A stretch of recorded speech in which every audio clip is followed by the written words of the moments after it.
All right, big day for the Bruins. Obviously, they're not in action, but they just named their head coach. It's Marco Sturm. We just found this out today, and joining me now is Dan Roche to discuss. And Dan, first-year head coach, first time he's ever been a head coach in the NHL.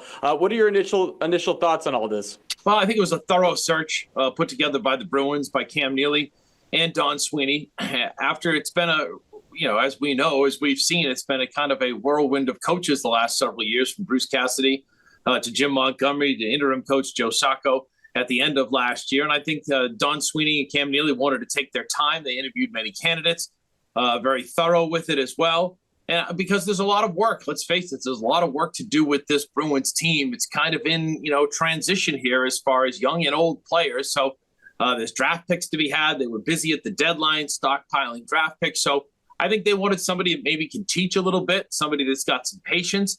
And I think if you look at Marco Sturm's resume, he's got a pretty good one. He's been the head coach of the Ontario Reign, the minor league hockey affiliate of the LA Kings, for the past 3 years, consecutive playoff appearances in all 3 years, in the past 3 years. So that's a good sign. He coached the German team to a silver medal in the Olympics in 2018. So he's got extensive coaching experience, head coaching experience, just not on the NHL level. So maybe if you're a Bruins fan, you say, well, you know what? It's not a retread. It's not someone like that. It's someone that has ties to the Bruins organization, and that they go from there with it. One thing I will say, Joe, also is that the Bruins, Don Sweeney made a point of it in his press release to talk about a strong defensive foundation. And that, again, is what this Bruins franchise wants to build themselves on. And they were looking for someone like that. The final two candidates that we saw publicly, at least through some different sources or what have you from Canada and what have you, were Marco Sturm and then a guy by the name of Mitch Love, who was an assistant coach for the Washington Capitals, who is known for a defense that doesn't allow many goals. He works with the defensive core on the Caps. They improved tremendously this year as the top team earning points in the NHL. So it definitely is a defensive-minded coach first, and what they have in Marco Sturm, ironically, a former Bruins forward. Yeah, what do you remember about his playing days with the Bruins? He was here for 5 years, when he was traded, for Joe Thornton as part of that deal. He had some really good years. He had some injury years, but he produced. He produced goals, was a good teammate. I know that. And again, you'll see it 1,000 times today in Boston, the game-winning overtime goal on a feed from Patrice Bergeron to win the 2010 Winter Classic at Fenway. That was a fun moment, fun game to be at. As we all know, the Winter Classic is a really cool event that takes place. It's kind of waned a little bit since it first started. But that was a great event. It was really well done. And to see Sturm get the game winner was really cool. The other thing I know this, Joe, is that the year after they traded Sturm, they won the Cup. And I remember a lot of players after they won the Cup saying, we wish Marco Sturm could have been here to see us win a Cup and be part of us winning a Cup. So that's how much the Bruins in 2011, who won that Cup, cared about Marco Sturm, those that played with him in previous years in a Boston Bruins uniform. So he was highly regarded as a player, and now we'll see how he does as a head coach. What do you think it says about where the organization is right now that they went with a first-year head coach?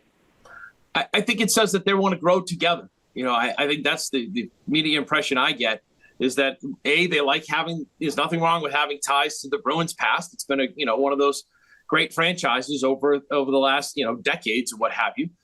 So I think that's a good thing. And I also think it signals that, they want to play defense first, and they're going to build on the defensive core with Charlie McAvoy and Mason Lowry and Lindholm, Hampus Lindholm, who missed a lot of last year with injuries, Andrew Peeke and company. So there's a lot of thoughts on defense first. And then Jeremy Swayman, who really, we know struggled last year after signing that big contract, is coming off a world championship with the Team United States, where he was undefeated through that run. So that they'll build with him as well. And then they have a lot of work to do up front. We know Marchand's playing for a Cup in Florida. Trent Frederick's playing for a Cup in Edmonton. So there are pieces there. Pasta, of course, is the biggest piece, but they have a lot of work to do. And Don Sweeney stockpiled draft picks. So I think you're going to see a lot of players given a shot up front, especially with this Bruins team, and it'll be maybe some growing pains. But I think what they want to do is start defensively, start in goal with Swayman, build through the defense, and then get better as they go. So how that proceeds, we'll see. Cam Neely and Don Sweeney have been saying, over and over again, we're not in a rebuild. we're in a retool. So they feel like there's talent enough there that the Bruins should contend for a playoff spot starting next season. And I'll ask this final question to you, Dan, because it is a talking point around town. You know, the Bruins were the last team with a head coach. I mean, he's now kind of rounding out the entire group of head coaches around the sport. What did you make of the Bruins process in the sense that they were the last team to ultimately fill that spot, obviously with a void coming off last year? It doesn't really matter to me. You know, I think that they wanted to wait to interview some candidates maybe that were in the playoffs, which you can't do until they're done the playoffs. So I think that was part of the process. And I just think that they did a thorough job. You know, again, Joe, does it really matter? You know, we see this all the time. Sometimes it's, 2 days after they fire their coach or 1 day after they name the next coach. So has that worked? Yes. So in this case, as teams that take their time and do an extensive search, has that worked? Yes. So I think you can go either way with that. You know, so I don't really make much of it to answer your question in a circling around way, almost like a kind of hockey circle around the circle. I'll do it that way. But I don't think it really mattered that much. Awesome, Dan. Appreciate the time as always. As we always say, never a dull moment in this town. It's the best, isn't it? Love it.